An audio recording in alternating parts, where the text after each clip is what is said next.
Hi everyone, it's Don and I hope you're having a fantastic day. Well, my adventures in Amsterdam continued from my flight home.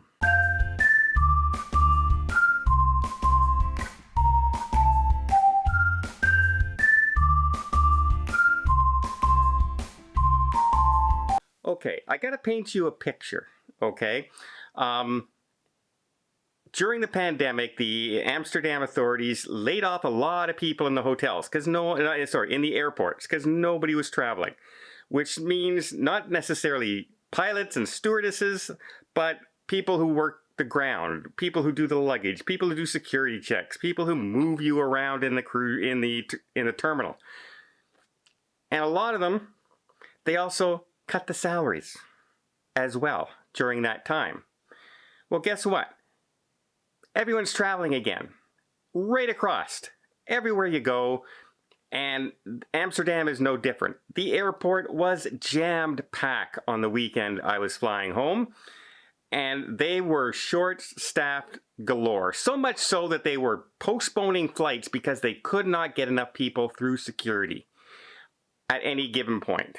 And it's not just Amsterdam, but I'm telling you this story about Amsterdam because I got to tell you this story because it's something that we might all want to prepare for the next couple months, even here in Canada, United States, in Europe, anywhere you may be flying, because this was an experience. But it was also handled very, very poorly. And I'll get to that in a minute. So let me set up the section. I get in, I get to Air Canada, I get my boarding pass, and here you go, here's my luggage. And then I look for the line, and I see the line down on the end, stretching down along one wall. Okay, go get in line, and it says to go up to gates B, C, D, E, F, G, H is all in this direction. I said, okay, and now picture this, that's a mile walk. We're already at a mile at 9 o'clock in the morning to get to where you actually get to the security of the gates. And it's upstairs besides that. So not only do you get through this long, long, long walk, then you got to go back upstairs and then get in line again up there. But once you're up there, it went pretty quickly. So let's leave that part out of it. So we're standing in line, and we're waiting, and we're waiting. Now, if you don't know, Amsterdam is set up in like sections all along like this. And each section will have like an airline. There'll be Spirit Air and KLM here, and then over here you'll have United, you'll have somebody else, you'll have Singapore, over here, etc., etc., etc. And they all empty at one end where that line is going by. So people, instead of, if you were over here, instead of going and getting in the back of the line, they would just walk over and casually butt in line because there was no roped off area for the line. It was just wide open.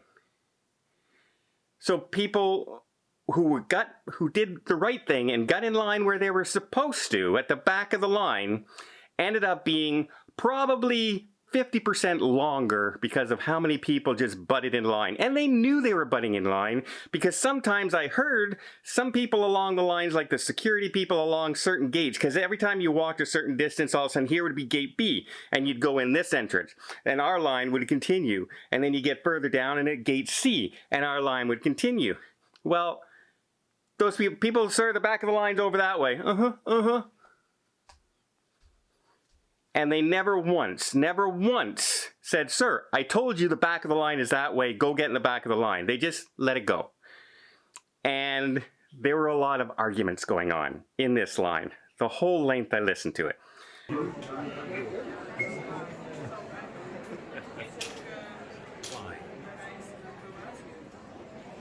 But let's get to where they really goofed up at. We continue on a little bit further. And I can see the gates. Okay, we're getting to the end, and then I see like a Disneyland lineup, where you go back and forth like this. And then it goes to the upstairs. So I said, okay, well, we're getting close. This one long line is now about to go into the Disneyland line. And just before we got there, They roped off that area and said, go that way, which was walking towards the entrance of the airport again. And we said, what? They said, oh yeah, we got to extend the line. It's getting too big. So just follow this way and they'll tell you what to do. We all started heading in that direction, following it around. Literally, I was about 14 people from getting into that Disneyland line when they locked it off. Got all the way around. As we're walking around, we get about halfway back down the airport, another half a mile, by the way, to the airport, and I see the back of the line has now gone from over in the corner back out and around to the front of the airport, and that's why they opened up this section, because it's starting to block the entrance to this part. But there's no one there guiding anybody. We get there, and there's a security guard telling people to get in the back of the line. And we start saying, wait, we just came from that line. They just told us to go get in the back of the line. That's where you're supposed to go, get in that back of the line. And I started arguing with him. I'll tell you that story on my Just Dawn channel. If you want to see that one, check out the Just Dawn channel. I'll tell you my interaction with that security guard, because I don't yell at staff. But I got right in this guy's face because I was furious at this point when he started to yell back at us to do what we said or get out of the airport. I yelled back, and I'm in a foreign country. Let's hope I'm not arrested. But yeah, I'll tell you that story on the other channel. Let's continue with this one. Here I am arguing with about 14 other people with this security guard while the line's building up behind us again. And all of a sudden, while this guy's arguing with us that this is the line to get into and for us to shut up and get in the line, another lady walks by and says, follow me. And she leads us to this outdoor section out of door C that now winds all the way around outside in another Disneyland line and back into the far end of the airport again, to get back in line for the Disneyland line that was inside.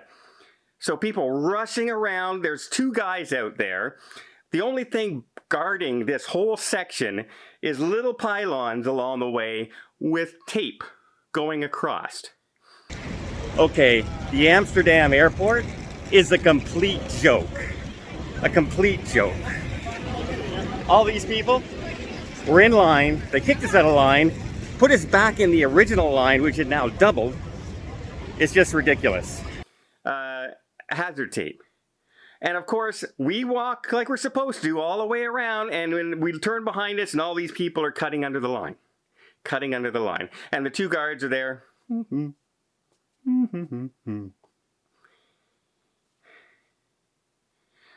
Really poorly run system. It was really poorly run. First of all, if you're going to open up a new line and guide people over there, rope it off first so people can't butt in line, and then have people stationed so when you close that line, you can tell them where to go. But no, they didn't do that. And so we end up back in line, and we finally go through the Disneyland line again, 3.5 hours just to arrive at the security. And the security was literally this: backpack, jacket, belt, scanner, picked it up, walked through. We were done. How did that take 3.5 hours? It took 3.5 hours because of the layout that they did in the airport. Because they did that first single line, when they lined up at the back of the airport, had no roping off area. So this is the starting area. You enter here and you follow that corridor along. It was just wide open.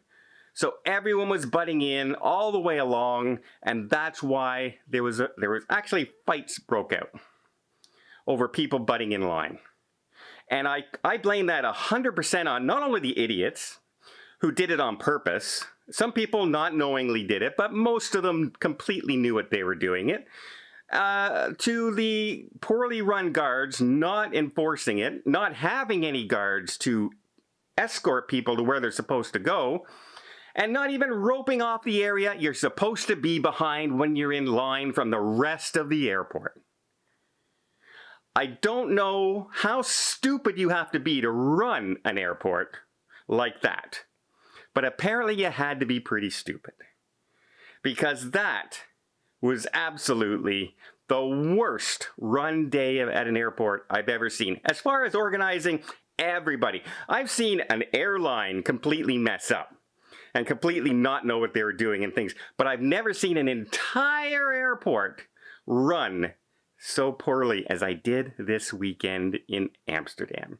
Well, I hope you appreciate this little video. The reason I'm telling you this is because we're short-staffed here in Canada. We're short-staffed here in the United States as well. Everyone's running back to traveling. You know how we say fly in the day before? I'm finding now you're going to have to fly in 2 days before. And when you're flying home, don't book a 1 hour layover or a 1.5 hour layover. Book a 3 and 4 hour layover, because the chances are right now you're going to be delayed on your flights and you're going to miss your flight anyway. And then when they rebook you, they don't rebook you in the same seat. They will rebook you on an empty seat. So I had extra legroom seat from Toronto to Ottawa that I upgraded and paid for, and they shoved me in a middle seat way in the back of the plane because I missed my 2 flights that they had scheduled in the meantime. So yeah, prepare, book those things ahead of time, and be prepared for a lot of delays. Well, I hope you appreciate this video. If you did, please give it a thumbs up. Want to see more tips, more tricks, more travel vlogs from around the world? Hit that subscribe button. Till next time, have yourself a safe and a great vacation.